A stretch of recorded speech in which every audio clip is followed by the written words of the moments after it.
Les arrivées des demandeurs d'asile ont fortement diminué au Québec dans les dernières années, notamment en raison de la fermeture du chemin Roxham et d'importantes restrictions législatives.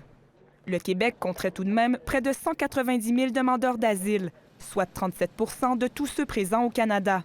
Et pour plusieurs d'entre eux récemment arrivés dans la belle province, les défis demeurent immenses.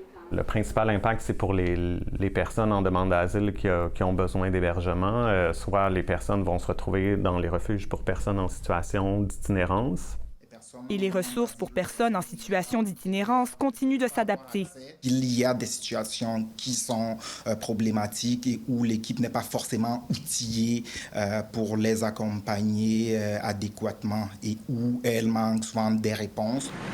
Les travailleurs sociaux du PRAIDA, le programme régional d'accueil et d'intégration des demandeurs d'asile, dénoncent aussi plusieurs coupes du ministère de la Santé et des services sociaux dans les mesures de soutien. On a coupé dans le nombre de billets d'autobus et de métro qu'on peut donner aux personnes en demande d'asile. Ça a passé de 30 à 20. On coupe dans l'aide alimentaire. Le message est clair, on veut décourager les gens de venir ici au Québec en demande d'asile. À cette précarité sociale s'ajoute maintenant l'incertitude juridique. La nouvelle loi fédérale C-12, en place depuis le mois de mars, renforce les critères entourant les demandes d'asile. C'est vraiment le sentiment de panique générale de la part de nos clients. Plus les règles se resserrent, plus le statut devient précaire. Et plus la personne se retrouve dans une possibilité de vulnérabilité, d'abus.